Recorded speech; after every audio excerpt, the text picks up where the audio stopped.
Kami dari kelompok 2 akan membahas materi tentang indikator kesehatan dan hipotesis statistik.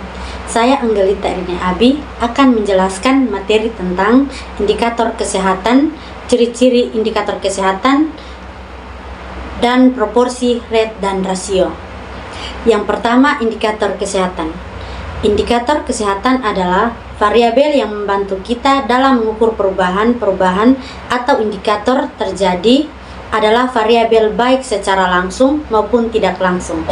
Variabel yang mengindikasi atau memberi petunjuk kepada kita tentang keadaan tertentu sehingga dapat digunakan untuk mengikuti perubahan bentuk indikator, yaitu angka absolut, angka rata-rata seperti mean, media, dan modus, presentasi atau proporsi, rasio, rate, dan angka komposit atau indeks. Indikator kesehatan adalah ukuran yang menggambarkan atau menunjukkan status kesehatan sekelompok orang dalam populasi tertentu, baik angka kematian balita, harapan hidup saat lahir, status gizi, dan kejadian penyakit menular. Yang berikut ciri-ciri indikator kesehatan. Yang pertama, relevan. Indikator kesehatan harus relevan dengan tujuan yang ingin dicapai. Artinya, indikator tersebut harus tepat mengukur kemajuan atau kemunduran dalam mencapai tujuan tersebut. Yang kedua, dapat diukur. Indikator kesehatan harus dapat diukur secara kuantitatif dan kualitatif. Hal ini penting agar data yang diperoleh dapat dianalisis dan dibandingkan. Yang ketiga, tepat waktu. Indikator kesehatan harus dapat diukur secara tepat waktu, artinya data yang diperoleh harus dapat mencerminkan kondisi kesehatan. Yang berikut, dapat dibandingkan. Indikator kesehatan harus dapat dibandingkan dengan indikator lain atau standar yang telah ditetapkan. Hal ini dapat melihat tren dan pola perubahan kesehatan dari waktu ke waktu. Yang berikut, efisien. Indikator kesehatan harus dapat diukur dengan cara yang efisien dan tidak memakan biaya yang besar. Yang berikut, efektif. Indikator kesehatan harus dapat memberikan informasi yang bermanfaat untuk pengambilan keputusan. Yang berikut, berkelanjutan.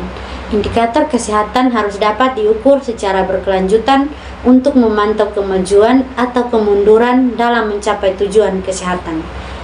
Berikut proporsi, rate, dan rasio. Proporsi, rate, dan rasio adalah tipe ukuran statistik yang digunakan untuk mengukur frekuensi kejadian kesehatan dalam suatu populasi. Ketiganya memiliki perbedaan dalam cara menghitung dan interpretasinya. Yang pertama, proporsi. Proporsi adalah perbandingan antara jumlah kejadian yang diamati dengan jumlah total populasi yang berisiko pada waktu tertentu. Proporsi biasanya dinyatakan dalam bentuk persentase. Rumus proporsi yaitu jumlah kejadian per jumlah populasi berisiko kali 100.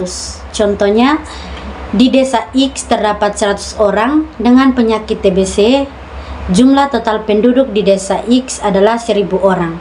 Proporsi penduduk X yang mengidap TBC adalah proporsi 100 per 1000 kali 100% sama dengan 10%. Saya Apriani Patmoes akan melanjutkan materi tentang proporsi, rate, rasio, dan materi indikator angka kesakitan. Rate adalah perbandingan antara jumlah kejadian yang diamati dengan jumlah total populasi yang berisiko dalam periode waktu tertentu. Rate biasanya dinyatakan dalam satuan per waktu, seperti per 1000 orang per tahun. Rumus rate, jumlah kejadian dibagi jumlah populasi berisiko dikali dengan waktu. Contoh, di kota Y terdapat 100 kasus demam berdarah dalam 1 tahun. Jumlah total penduduk kota Y adalah 100.000 orang.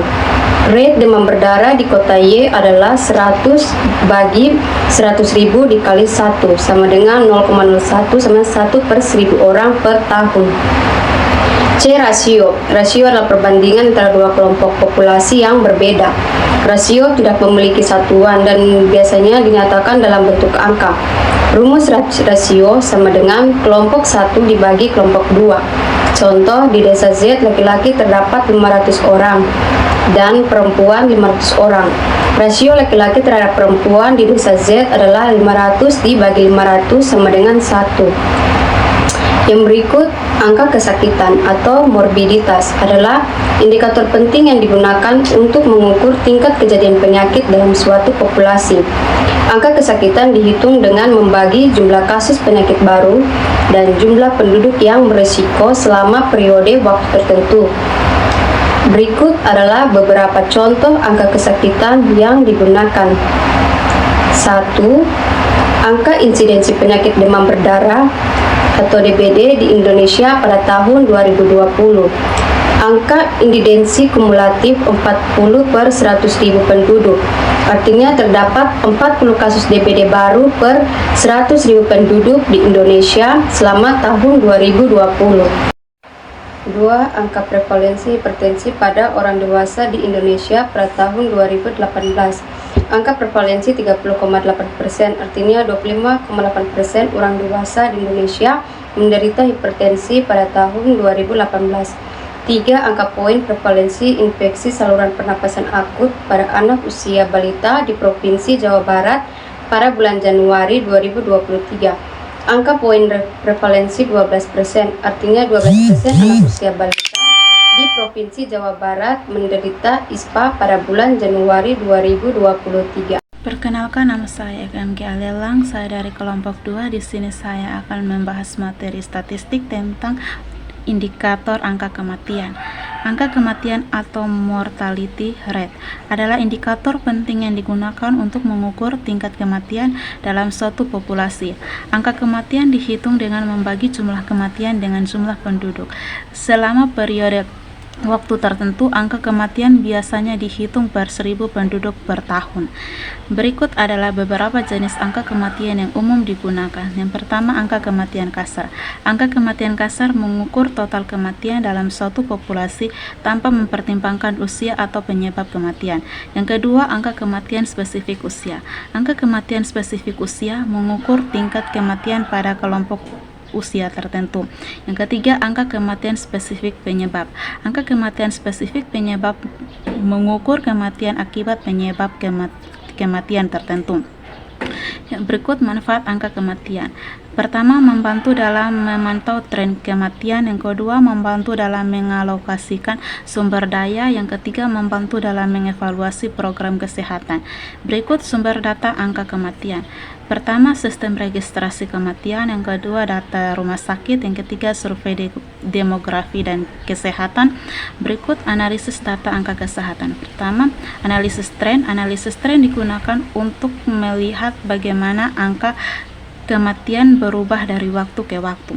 Yang kedua, analisis geografis digunakan untuk melihat bagaimana angka kematian berbeda di berbagai wilayah geografis. Yang ketiga, analisis kelompok digunakan untuk membandingkan angka kematian antara kelompok orang yang berbeda seperti kelompok usia atau jenis kelompok yang berbeda. Yang keenam, nilai absolut dan nilai relatif. Dalam statistik, nilai absolut dan nilai relatif adalah dua konsep penting untuk memahami distribusi data. Nilai absolut mengacu pada besarnya suatu nilai tanpa memperhatikan tanda positif atau negatif. Sedangkan nilai relatif mengacu pada proporsi data yang false within a particular category or range. Pertama, nilai absolut. Nilai absolut suatu bilangan adalah jaraknya dari 0 dapat dihitung dengan rumus berikut. Mutlak X sama dengan X jika X lebih besar 0. X mutlak sama dengan min X jika X lebih kecil 0. Contohnya, pertama, nilai absolut dari angka 5 adalah 5 karena 5 berjarak 5 dari 0. Yang kedua, nilai absolut dari min 3 adalah 3 karena min 3 berjarak 3 dari 0. Yang kedua, nilai relatif. Nilai relatif suatu kategori rentang adalah proporsi data yang false within that category or range. Dihitung dengan rumus berikut. Nilai relatif frekuensi kategori atau rentang per total frekuensi. Contoh pertama, misalkan kita memiliki data nilai ujian matematika dengan frekuensi berikut. Nilai ujian frekuensi 70 sampai 79, frekuensi 10 80 sampai 89, frekuensi 20 90 sampai 99, frekuensi 30. Yang kedua, nilai relatif mutlak kategori mulai 80 sampai 90 adalah 20/60 sama dengan 1/3, artinya 1/3 dari siswa mendapatkan nilai antara 80 dan 89. Teman-teman, perkenalkan, nama saya Afila Juliana Putri dari program studi S1 Gizi Sekolah Tinggi Ilmu Kesehatan Nusantara Kupang. Baik, di sini saya akan membawakan materi tentang hipotesis statistik. Jadi pada materi ini saya akan membahas 4 poin, yaitu poin yang pertama pengertian hipotesis statistik, yang kedua ada jenis-jenis hipotesis statistik, yang ketiga ada langkah-langkah pengujian hipotesis statistik, dan yang keempat ada manfaat hipotesis statistik. Baik, masuk kepada poin yang pertama, pengertian hipotesis statistik, yaitu dugaan sementara yang dibuat oleh peneliti tentang suatu parameter populasi. Dugaan ini harus dapat diuji secara statistik dengan menggunakan data. Masuk ke poin yang kedua, yaitu jenis-jenis hipotesis statistik. Pada jenis-jenis hipotesis statistik ini dibagi menjadi dua, yaitu yang pertama ada hipotesis 0 atau H0 dan ada juga hipotesis alternatif atau H1. Pada hipotesis 0 ini yaitu menyatakan tidak adanya perbedaan atau hubungan antara variabel. Sedangkan hipotesis alternatif ini menyatakan adanya perbedaan atau hubungan antara variabel. Masuk kepada poin yang ketiga, yaitu langkah-langkah pengujian hipotesis statistik. Yang pertama, rumuskan H0 dan H1. Yang kedua, tentukan tingkat signifikan. Yang ketiga, pilih tes statistik yang sesuai. Yang keempat, hitung nilai statistik uji. Yang kelima, tentukan nilai P. Dan yang terakhir, keenam, buat kesimpulan. Baik, masuk kepada poin yang terakhir, yaitu poin keempat, ada manfaat hipotesis statistik. Yang pertama itu membantu merumuskan pertanyaan peneliti yang jelas dan terukur. Yang kedua, memandu pengumpulan dan analisis data. Yang ketiga, menarik kesimpulan yang logis dan objektif. Dan yang keempat, menggeneralisasi hasil penelitian. Sekian dari saya, terima kasih.